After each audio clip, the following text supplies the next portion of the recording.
Hello. Hi, Jessica. How are you?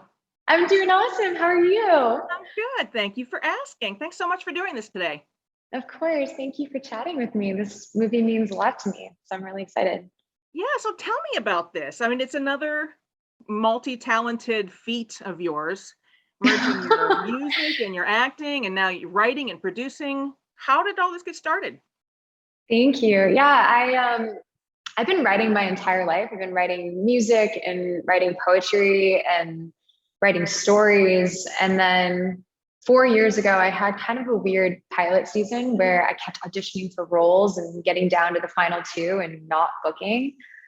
And I didn't know what was going on. And so I forced myself every night just to write for an hour. And it was this script. This was actually the very first script I wrote. It's the second script that I have now made into a movie. But this one means a lot to me because I didn't do this to sell the film to anyone. I did this just for me and to remind myself why I became an actress. And I absolutely fell in love with the entire process of writing. I fell in love with all of these characters. And this is my baby. And it's something that's really special to me. And I wanted to write a movie about music therapy because I'd never seen that before. And I'm so fascinated by it. And I've been reading so many stories of people that have seen such positive results from it. And being a musician, I really do believe that music has the capacity to heal and inspire people. And I hope that's what this movie does. How much research did you do into music therapy to write this? I did a lot. I spoke with real music therapists. I read different people's personal experiences with it, because that was my number one thing of writing about it.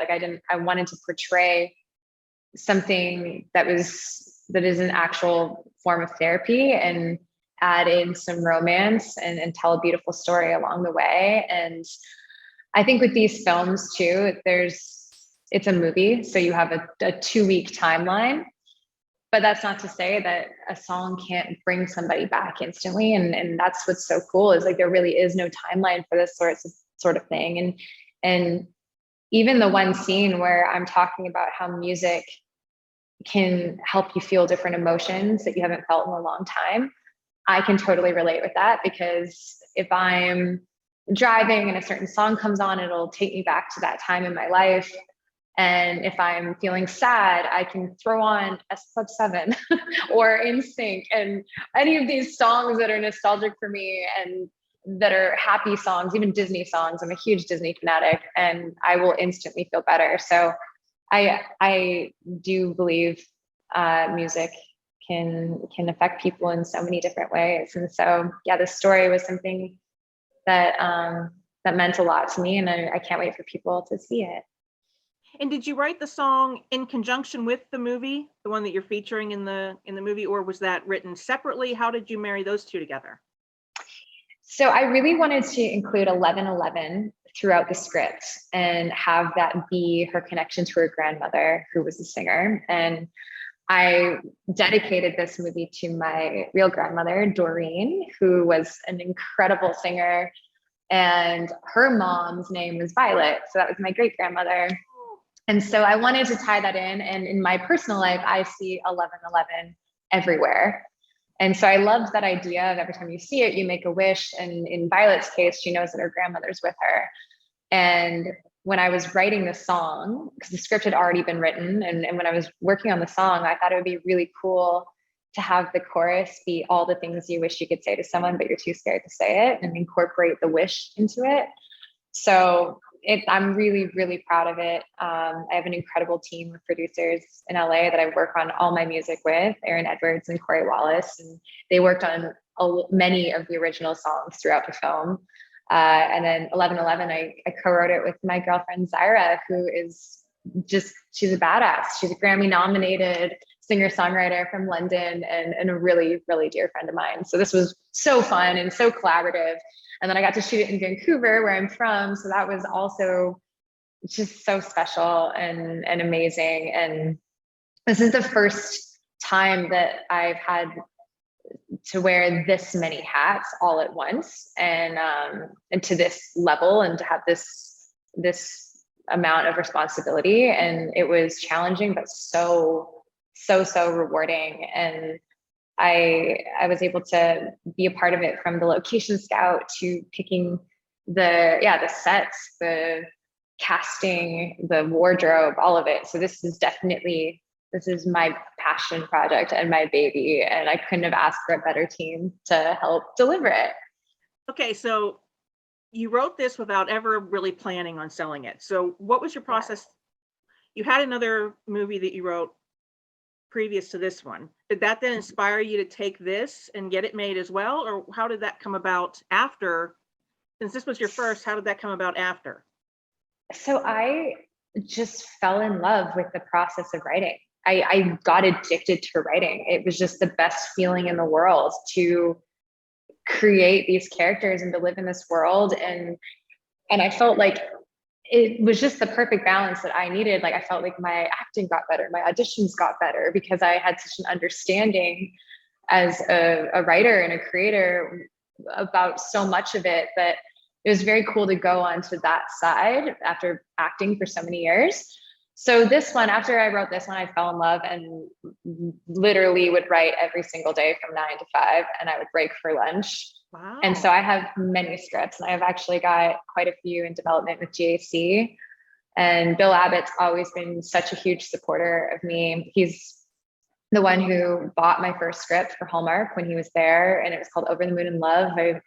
I had to add music into that one as well. I always try and add music into every film that I do if I can. But yeah, he really believed in me as a writer and encouraged me. And when he moved to GAC, he brought me on board as a writer and a producer and director. And I am eternally grateful for his support. I can't even put it into words. And this whole experience was just so overwhelming and awesome. I was crying happy tears every single day in my trailer. Well, let's talk about, you said you're involved in everything from the casting to the sets. The first thing I noticed when I started watching was the color coordination of the sets. Yes.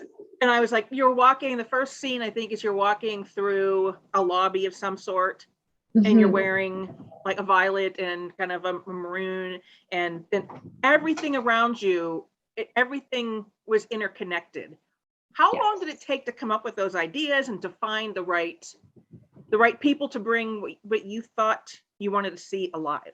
So we had an incredible art director named Sean, and he was the best. I created this Pinterest page of my dream sets and what they would look like, not thinking that we would get that.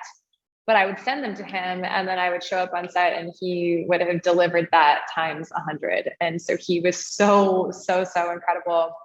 And I thought it would be really cool. With Valentine's Day, you always think red and pink, but her name is Violet. So I wanted to incorporate purples and violet into everything that she does. And I also wanted it to feel very adult and beautiful and something that people haven't seen before. Because in this genre, I think we follow a similar formula in a way, but it's also very different, because instead of saving a town or saving a festival, I'm essentially saving a person. And I think that is what's so moving about it. And you as an audience are along with the journey that my character's on, but also what journey Charles is on. And then when you meet his grandson and the skeptic, Blake Williams, but you hear more about his grief and what he's gone through and his backstory, you're on his journey as well. And I think there's so many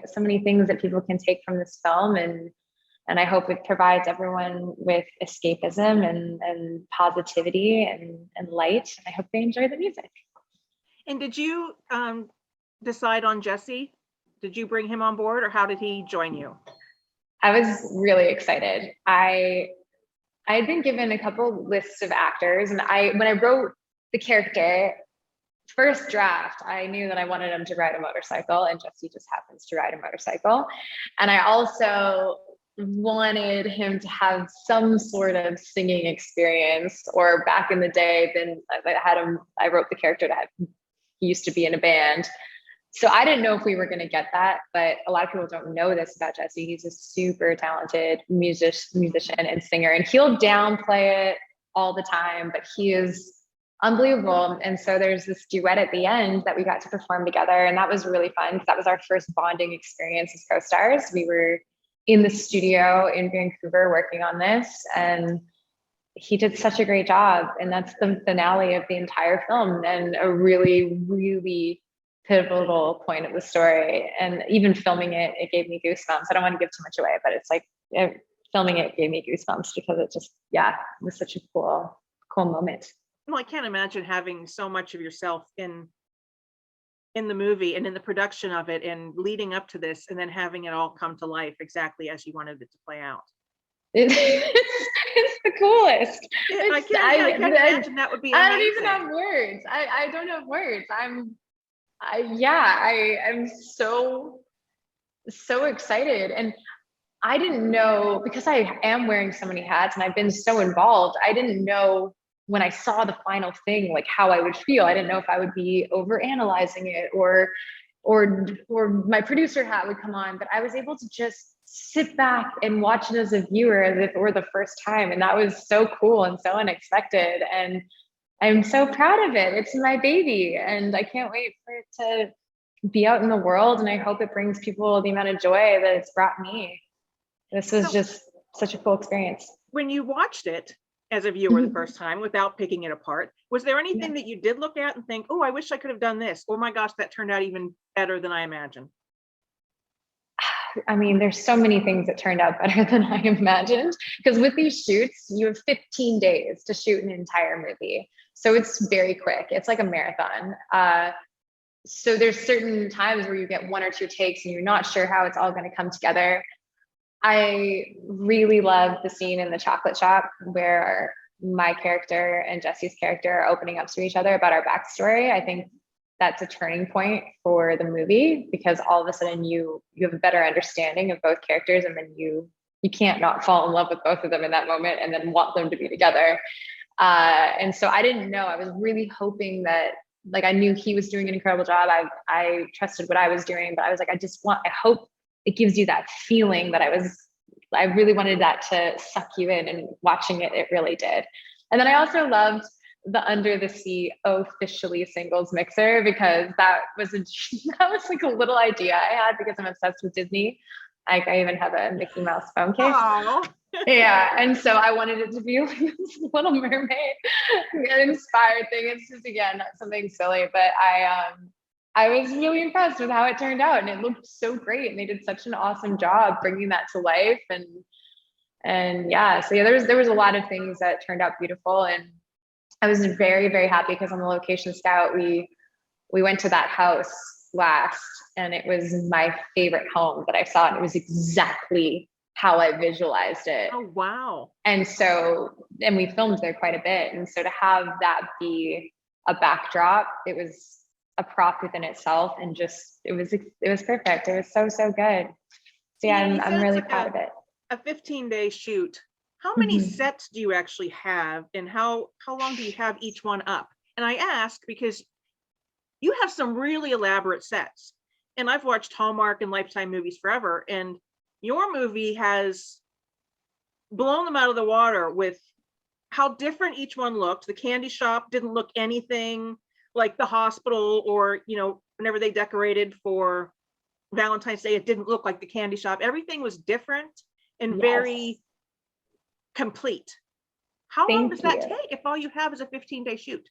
I was blown away. Like, even during our location scout, it reminds me of Extreme Makeover Home Edition, because you're going to these locations that do not look like that at all. Sometimes they're not even that. We shot at not a chocolate shop, but we turned it into a chocolate shop. And so it was just so incredible to see our directors start sketching ideas, and we had such an incredible team that puts it together, and they're painting walls, they're hanging neon lips and hearts. Those are so cute. I love those. Thank you. That was my idea. I'm obsessed with neon signs. Thank you. I love neon signs so much. I was like, is it possible to add a little pop of neon? But yeah, it was just so fun. But yeah, it's a lot of work, but everybody just rose to the occasion, and they were I think they obviously knew how excited I was. I got everybody t-shirts that said "Go Team."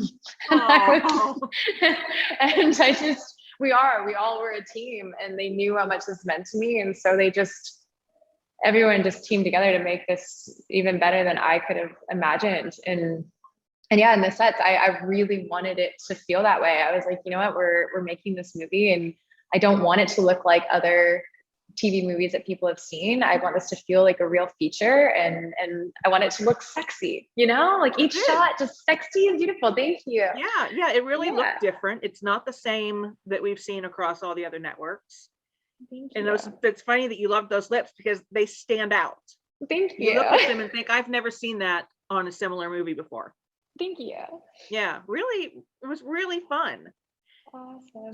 So what are you going to do to follow this up? There's lots in the pipeline. GAC has been such a huge support, so I have more scripts in development with them. So I'm very, very excited, and I'm going to be directing for them as well. Oh, good. Okay, something just fell over there. Sorry about that. That's okay. I had with the doorbell and the pounding at my door. Yeah, I'm currently in Costa Rica right now, so this is the fact that I have Wi-Fi. I've been trying to find the best Wi-Fi ever. So I'm sitting next to the front desk using the administration's Wi-Fi. What are you doing in Costa Rica? After this movie, we were filming up until Christmas. And so I came here for a 2-week vacation, and it was amazing. Oh, nice. And then I'm staying for another 2 weeks to write and to work from here, because why not? And I've never done anything like this before. So I'm really, really excited. And it's been the best backdrop for all of these interviews. Are you going to use Costa Rica in any of your writing?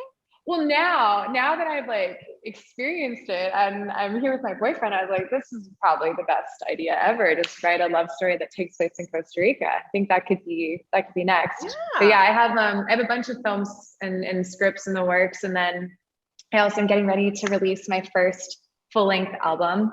Oh, good. And it's called Elemental. And it's something that I started working on during the pandemic. And it was a dream of mine that I've never fully done or executed. I've done songs here and there, and I wrote for my character on 90210, and will write for movies that I'm in. I always try and write a song for, but I've never actually done an album. And so I was like, you know what, I have the time to do this. And so I reached out to my producers in LA, and we started working on it. And then I directed, as my first directorial debut, that's going to be coming out soon, I directed a visual album. So it's 7 music videos that tell one story, and it's tied in with the element. So each video is a different element, and within those elements is a natural disaster that I'm escaping from, but you don't know if it's actually happening or if it's in my head. But it serves as a metaphor, and it shows all the ups and downs we experience through heartbreak to finding ourselves again, and then finding new love. So I'm really, really, really excited about it. And how are you going to release that? There's a plan in place. It's a lot. After I did it, it's kind of like this. There's certain things I just need to do as a creative, and then I figure out the game plan afterwards. But I'm getting ready to release the first single and the first video here very, very soon. Nice. And then what, you're going to add to the story as it goes on? Is it going to be and so people will be following the story, I assume? Yes, and people will be following the whole story, and then I'll drop the entire story, and then remixes. And then I also I had the opportunity to do a live stream concert in the desert of the album. And so I was able to direct that as well. And so there's a virtual concert that's coming out, and then I can't stop writing music. Even while I'm here, I brought a microphone, and I have already a second album already in the works. Wow. You just can't let go of anything right now. You're on fire. It doesn't feel like work. I'm so, I just feel so inspired, and it makes me so unbelievably happy. And I can't stop. I love it. I think it's infectious. Thank you. You have that big smile, and the whole way through the movie while I was watching it, you never look like you're forcing the smile. It looks more like you're trying to force. I'm trying to stop it. I need to stop it. No, I even told the director, I was like, am I smiling too much in this movie? I smile all day long. I swear that's why I have like TMJ from just like even these interviews, like my face hurts because I can't stop smiling. But that's just me. That's me. How lucky are you? Yeah. That's where you are, in a place where you can't stop smiling. Thank you. I feel really, really lucky. And that's been, yeah, it's just, there's certain moments where this whole experience, it just keeps hitting me. And even while I'm on vacation, I'll just like want to start crying because it's just so cool. And I can't wait. I just got to find a place here while I'm on vacation to set up a streaming and a way for all the hotel guests to watch it. It's going to be cool. Oh, that's so fun. I really hope you enjoy the premiere. And are you gonna tweet or anything with people, or is that gonna be hard from where you are? No, I'm gonna be live tweeting. Good. I'm gonna be doing all of it, and then I'm gonna be doing a bunch of stuff because 11/11 comes out tomorrow on the 11th at 11/11. So yes, it's gonna be available everywhere. So I'm gonna be doing a bunch of stuff with that and different contests and giveaways. And then I have a clothing line called Love Fights. And I started it for my mom who has MS, multiple sclerosis. And actually in that scene that you mentioned, where you first meet my character as an adult, I'm walking through the foyer of my university. And when I first walk in, I set up a Love Fights booth. And the logo just happens to be a heart, which was perfect for the Valentine's Day movie. So there's bits of Love Fights throughout the movie. And so yeah, I'm going to be doing like Love Fights giveaways and a bunch of different things as well. And where can people find that? On your Instagram or on? I have it on my Instagram. And then the website is just lovefights.org, and the proceeds go towards MS. Wonderful. Wow. Yeah. Thank you so much for talking with me today. Thank you. All so the best. nice. I can't wait to see what everybody thinks of it. Thank you so much. I Have really a appreciate wonderful it. day. You too. Okay, bye, bye. Jessica. See ya.